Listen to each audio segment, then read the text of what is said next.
gérée par le principe de l'autonomie dans le cadre du territoire marocain. Et nous vous garantissons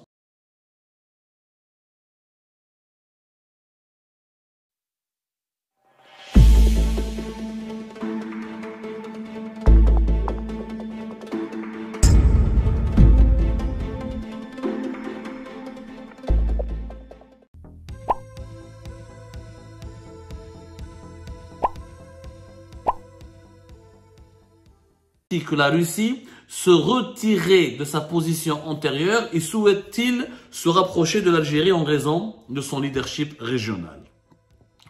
La question a dit déjà, sur l'ambassade des États-Unis, ils disent voilà, on s'est repositionné en Algérie, le directeur de la CIA par le régime algérien, deux secrétaires d'État adjoints sont venus en Algérie à droit reprise en une période très courte. Il y a eu des rencontres il y a eu le dialogue militaire qui a été lancé, il y a eu des échanges en ce qui concerne la vente d'armes, et donc il y a un rapprochement. Les États-Unis d'Amérique n'abandonnent pas l'Algérie, investissent énormément sur l'Algérie. Pourquoi? Parce qu'ils veulent que l'Algérie s'éloigne de la Russie et de la Chine. Ils ne veulent pas d'une guerre entre l'Algérie et le Maroc qui pourrait profiter à la Russie de Vladimir Poutine. Donc, ils se sont rapprochés de l'Algérie, ils ont donné des garanties de sécurité à l'Algérie. Qu'est-ce qu'il répond, lui?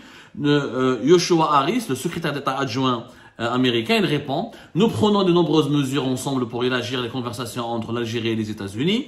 Nous avons été très heureux d'accueillir les ministres des Affaires étrangères à TAF à Washington en août 2023 pour une rencontre positive avec le secrétaire Blinken. Nous avons eu un dialogue stratégique. Il s'agit d'une relation importante pour nous. Il y a beaucoup de choses à dire. Par exemple, ce que nous parlons aujourd'hui, l'importance cruciale d'avancer sur le Sahel occidental et le processus de l'ONU, répondre à l'urgence de la situation en Israël et à Gaza, les défis de l'instabilité au Sahel et au Niger, par exemple. Nous abordons ce dialogue dans un profond respect pour la souveraineté de l'Algérie. Comme tout pays, l'Algérie prendra ses propres décisions quant au type de relations qu'elle souhaite, y compris avec les États-Unis d'Amérique. Un pays comme l'Algérie, partenaire des États-Unis, a toute une gamme de choix quant au type de relations qu'il souhaite entretenir. Politiquement, dans le secteur de l'énergie, en matière de coopération, en matière de défense, vous avez évoqué l'industrie de défense. Il est important que l'Algérie ait des choix. Et des choix. Le passage est très important. Il est important que l'Algérie ait des choix. Nous sommes très ouverts à ce que l'Algérie nous parle de ce dont l'Algérie a besoin pour sa défense nationale.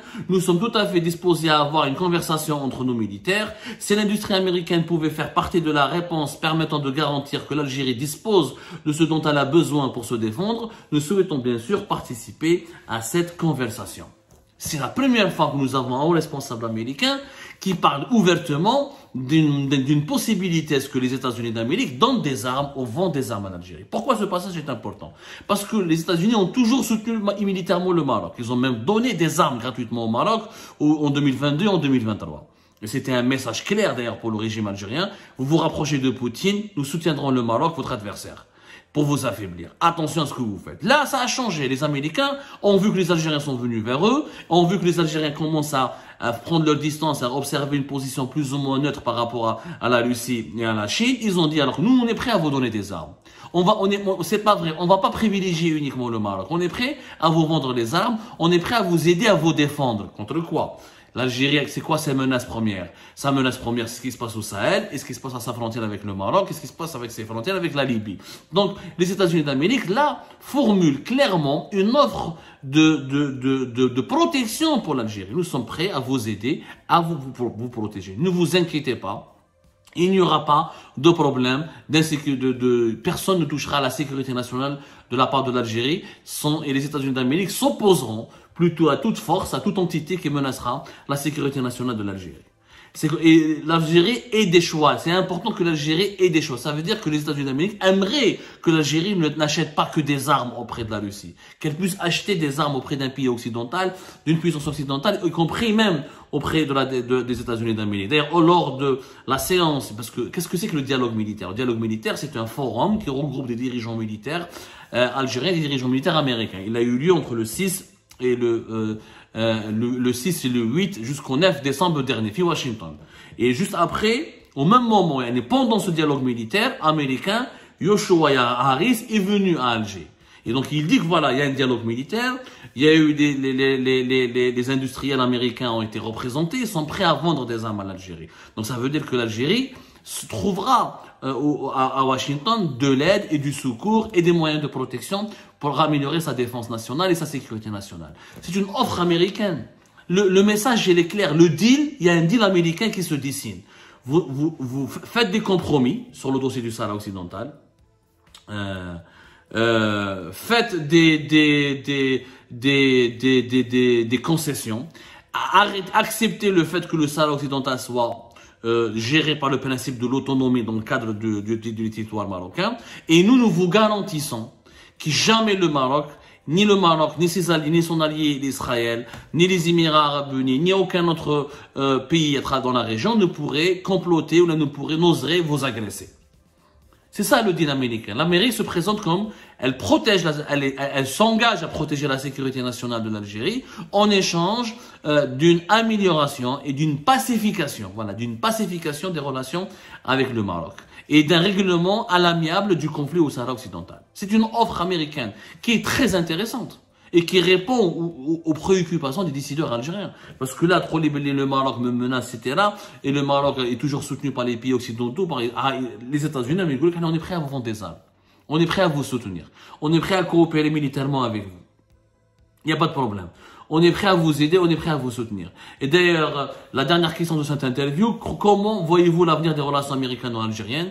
Nous souhaitons sincèrement développer davantage cette relation que l'ambassadeur Obin et l'équipe ici à l'ambassade d'Alger, chaque jour pour rendre cela spécifique, concret et réel. Il y a énormément de choses dont nous devons parler. Nous n'hésiterons pas à partager le point de vue américain, tout comme nous attendons de nos amis algériens qu'ils soient honnêtes et directs avec nous.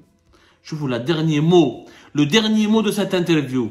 Nous attendons que nos amis algériens soient honnêtes et directs avec nous. Ça veut dire, vous voulez la paix, on vous offre la paix. Vous cherchez des garanties de sécurité, on vous offre des garanties de sécurité. Vous cherchez à acquérir des systèmes de défense pour préserver votre sécurité nationale, on est là. Mais soyez directs et honnêtes. Ça veut dire, Poutine. Poutine, tu es le meilleur l'ami de l'humanité. On peut dire que 3-4 mois ou 6 mois après, moi je suis l'ami des États-Unis d'Amérique, les États-Unis d'Amérique c'est mes amis, nous avons un partenariat exceptionnel. Non, direct et honnête. Ça veut dire que les États-Unis d'Amérique demandent au régime algérien des engagements concrets en ce qui concerne les relations avec la Russie, en ce qui concerne la position dans le Sahara occidental, l'attitude belliqueuse vis-à-vis du Maroc et un engagement en faveur de la paix dans la région, pour qu'il y ait un pacte de non-agression entre le Maroc et l'Algérie, que les États-Unis d'Amérique se proposent d'être les garants de ce pacte de non-agression. C'est que les États-Unis d'Amérique ont promis au Maroc de garantir sa sécurité sa sécurité nationale et son intégrité territoriale. Ils ont formulé la même promesse pour l'Algérie, en espérant que les deux pays pourraient arrêter de se tourner le dos et arrêter ce conflit éternel qui semble sempiternel, qui dure depuis les années 70. Je crois que c'est la première fois que les États-Unis d'Amérique s'adressent direct risque d'agression que pourraient mener le Maroc et les alliés du Maroc, que ce soit Israël ou les Émirats arabes unis ou certains membres des pays membres de l'OTAN qui partagent une coopération militaire et sécuritaire importante avec le Maroc. L'Algérie a reçu des garanties que les États-Unis d'Amérique n'accepteraient pas, ne vont pas tolérer, ils ne vont pas laisser faire la moindre agression contre la sécurité nationale en Algérie, contre l'intégrité de son territoire ou contre sa stabilité nationale. Il y a eu des garanties qui ont été fournies par les États-Unis d'Amérique et la preuve, c'est que les États-Unis d'Amérique sont prêts à coopérer militairement avec l'Algérie pour protéger l'Algérie, pour rassurer les dirigeants. Parce que les dirigeants algériens, depuis la normalisation des relations entre le Maroc et Israël, ils n'ont qu'une seule crainte. Une seule crainte.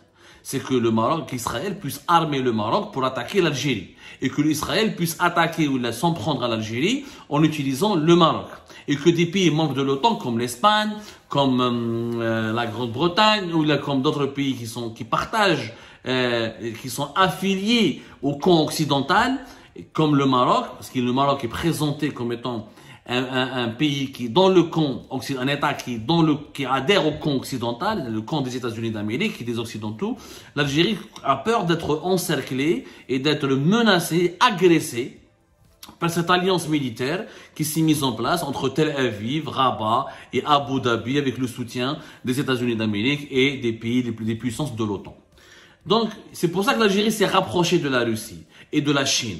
Mais apparemment, il y a un virage. Le régime algérien s'est retiré un petit peu de ses positions traditionnelles favorables à la Russie et à la Chine. Il a opéré un rapprochement important avec les États-Unis d'Amérique. Et regardez dans cette interview, il y a une question qui a été... Je trouve que les Américains sont très intelligents et très rusés. Dans une seule question, ils ont donné des informations et ils ont donné un aperçu sur ce qui se passe dans les coulisses entre les autorités américaines et le régime algérien. Il y a une question qui dit, vous étiez ici en septembre et c'est votre deuxième visite. Effectivement, Yoshua Harris, c'est sa deuxième visite en Algérie. C'est quand même important et rare dans les relations algéro-américaines où, en l'espace de 2-3 mois, le sous-secrétaire d'État adjoint, le numéro 2 du département d'État, donc de la diplomatie américaine en charge des affaires du Proche-Orient, du Moyen-Orient et d'Afrique du Nord, s'est déplacé à Alger à 2 reprises de septembre à décembre, en 2 mois pratiquement, 2-3 mois. C'est rare. Il y a 15 jours, votre collègue, c'est la question qui est posée dans l'interview publiée par l'ambassade des États-Unis d'Amérique sur son site internet. Votre collègue Todd Robinson, alors Todd Robinson, c'est un secrétaire d'État adjoint du Bureau international des stupéfiants de l'application de la loi. Il est chargé de mener la lutte contre les stupéfiants et contre la criminalité au niveau du département d'État américain. Il était en Algérie, effectivement, il n'y a pas longtemps de cela. Votre collègue Todd Robinson est venu en Algérie. Le directeur de la CIA, William Burns, a eu un appel avec le général Senghriha en septembre. En août, Attaf, le chef de la diplomatie algérienne, Ahmed Attaf, a rencontré Anthony Blinken à Washington. Ils ont conclu hier, c'était donc le 8 décembre 2023, un dialogue militaire conjoint avec une table ronde avec l'industrie de la défense. Cela signifie-t-il que les États-Unis d'Amérique ont finalement décidé de vendre du matériel de défense à l'Algérie? Y a-t-il eu une intensification